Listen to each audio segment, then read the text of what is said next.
Okay, good morning, Pisces. So, ayan. So, dahil hindi gumagana ang aking laptop, ayaw niya mag-charge. So, napaka-special niyo, dahil kayo ay naka-recorded video lesson. So, ngayong week, i-discuss natin ang last lesson for this week, which is Transcendence in the Global Age. So, huwag na tayo magpaligoy-ligoy pa. So, let's discuss first what is Transcendence. Ayan. So, sabi dyan, transcendence refers to the ability to rise above or go beyond one's physical or psychological limitation. So, ang ibig sabihin lang yan ay you go beyond your limitations. You go beyond your weaknesses. Para kang nagkaroon ng personal development or personal growth. Para kang nag-transform into a better person. Alam mo na may mga weaknesses ka, pero hindi yun natitigil doon or hindi ka na-stuck up doon. Parang lalagpasan mo yung mga weaknesses na yun. Lalagpasan mo yung mga limitations na yun. And that is a positive change sa iyong self. Kasi hindi ka nag-atubili mag-take ng risk para baguhin or para malagpasan yung mga weaknesses and yung mga limitations na yan. So that is transcendence. From the word trans, parang transform. Nag-transform ka into a better person. Nagkaroon ka ng personal growth and personal development. That is transcendence. So here naman, transcendence in the global age. So here are the limitations and the possibilities na papasok or pwedeng pumasok ang transcendence. So nandyan ang forgiveness, the beauty of nature, vulnerability, failure, loneliness, and love. So iisa-isahin natin dyan. So paano nga ba dyan papasok yung transcendence sa mga characteristics na yan? Okay, transcendence in the global age. First is the forgiveness. Sabi dyan, when we forgive, we are freed from anger and bitterness. Diba? Wherein, in some part of our life, meron naman talagang mga taong nakasakit sa atin. Mapa-physical man yan, mental, emotional. Ay, may mga tao talagang hindi nila naiwasan na tayo ay saktan. So, papasok doon ang transcendence sa forgiveness. Bakit? Na kahit gaano kalaki ng kasalanan nila sa atin, na kahit gaano nila tayo nasaktan, is matututo tayo or natuto tayong patawarin sila. Bakit? Para maalis na yung sama ng loob na kinikimkim natin. Kasi yung sama ng loob na iyon or yung negative emotion na yun, parang yun yung isang hinder na kung saan maaaring makaapekto sa pag-achieve mo sa iyong success. So doon papasok yung transcendence sa forgiveness, na kahit gaano kalaki ng kasalanan nila sa atin ay natututo tayong patawarin sila para tayo ay makalaya na sa sakit na dinulot nila sa atin. So that is forgiveness. Ayan. So, next naman is the beauty of nature. Sabi dyan, observing and appreciating the perfection in nature can inspire a sense of wonder and connection to something greater than oneself. Diba? Kapag tayo ay stress, kapag tayo pumunta sa mga lugar na maraming puno, maganda ang tanawin, masarap ang simoy ng hangin, tayo ay namomotivate, tama? Nawawala ang ating stress, nagiging calm tayo, nagiging at peace tayo. So doon papasok ang transcendence sa the beauty of nature. Na kahit sobrang dami nating problema, kapag tayo ay nature trip or nag-unwind, is nababawasan. Na pagbalik natin sa bahay, nagiging motivated tayo. So doon, yun ang connection ng humans and ng nature. Sobrang laki ng impact ng nature sa buhay natin. So, yun ang transcendence sa the beauty of nature. Okay, so next naman ay vulnerability. Sabi dyan, to be invulnerable is somehow inhuman. Bakit? So, wala naman taong walang kahinaan. Okay? So, lahat ng tao ay may kahinaan. So, papasok dyan ang transcendence sa vulnerability. Saan?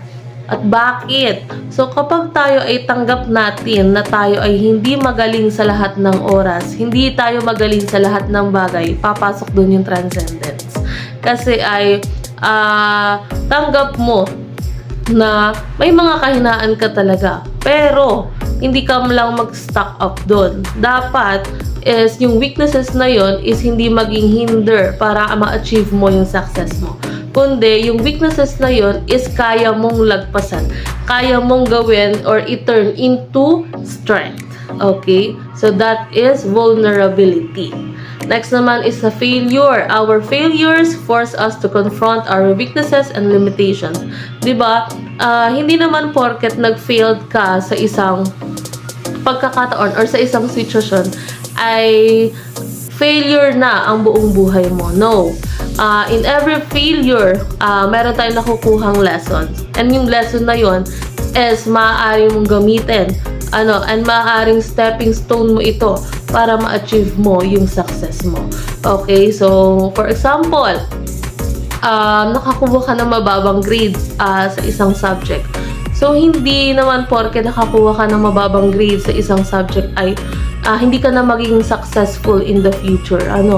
So, doon papasok ang transcendence na kahit failed ka sa certain subject na yun is hindi yun naging hadlang para ikaw ay magtagumpay sa iyong future. Okay? So, doon papasok ang failure or ang transcendence sa failure.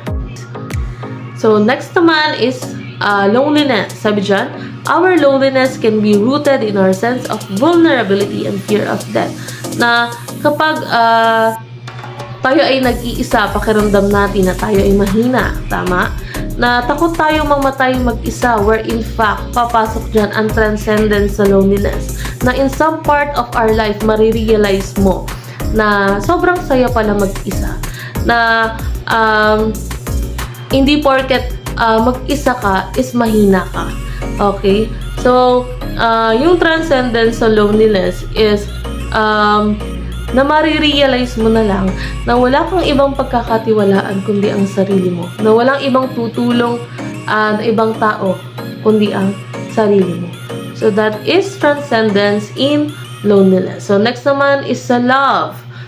Sabi dyan, to love is to experience richness, positivity, and transcendence. Diba, na kapag tayo ay nagmamahal or nagmahal, no, sa isang tao, ay gagawin natin ang lahat, mapasaya lang siya. Gagawin natin lahat, maibigay lang ang luho niya. Gagawin natin lahat para hindi nila tayo iwan. So, doon papasok ang transcendence sa love. Na kahit nasaktan nila tayo, mag-i-stay pa rin kasi mahal natin. So, that is transcendence sa love. Gagawin natin lahat para hindi lang tayong iwan ng ating mamamahal sa buhay. Okay, so let's proceed naman sa spiritual perspective on transcendence. So, meron tayong dalawa.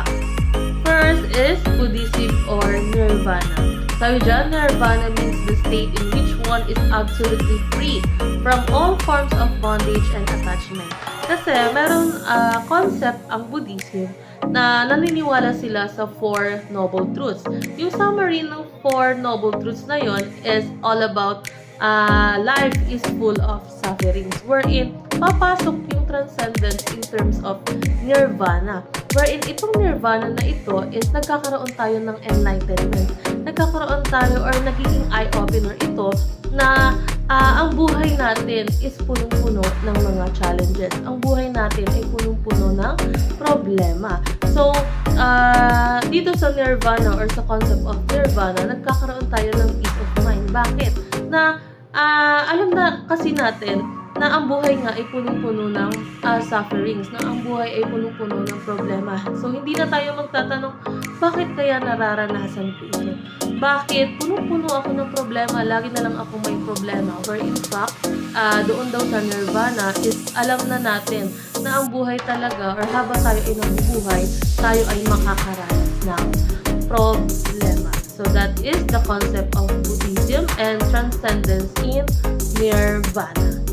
And the last spiritual perspective is the perspective of St. Augustine. Sabi dyan, physically we are free, yet morally bound to obey the law. The eternal law is God Himself. According to this law, humanities must do well and avoid evil. So, iisa lang naman ang ibig sabihin niya, na ang mga tao daw is malaya tayo physically, pero kailangan nating sumunod sa eternal law. So, what is eternal law na yan? Yun yung ating God's law, wherein kailangan nating gumawa ng mabuti at iwasan ang masama. So, that's it. The two spiritual perspective. So, dahil dyan, tapos na ang ating list number 7, di ba? Maunti lang siya at madali lang siya intindihin. So, on Thursday is magkakaroon muna kayo ng quiz number 3. Or kung gusto nyo, i-PM nyo ako. Okay? Kung paano natin pag-uusapan ang quiz number 3 na yan. So, i-discuss ko muna ngayon ang inyong performance task number 3 sa Philo. Okay? Ayan. So, ang inyong performance task number 3 is story mo ito. Ano ang instructions dyan? Ayan. So, groups will create a short story, personal or fictional story, centered on the theme of transcendence. It must be performed in class with each member playing a role. Ibig sabihin, lahat ng miyembro ng inyong grupo, meron dapat siyang role. Hindi puno, hindi cameraman, o hindi mga table o mga bagay. Dapat meron talaga siyang role. The performance should emphasize the journey of overcoming limitations and achieving personal growth. Ayan. So, ito ang ating rubrics para kayo ay guided. Ayan, papasok dyan ang relevance, effort, teamwork, and presentation.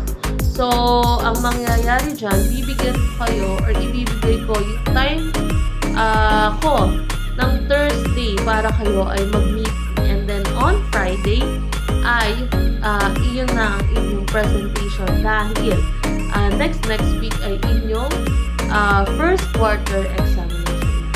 So that's it. So I hope you learned something from me. Sorry for the inconvenience again dahil ayaw niya talagang magbukas ng laptop ko and I don't know.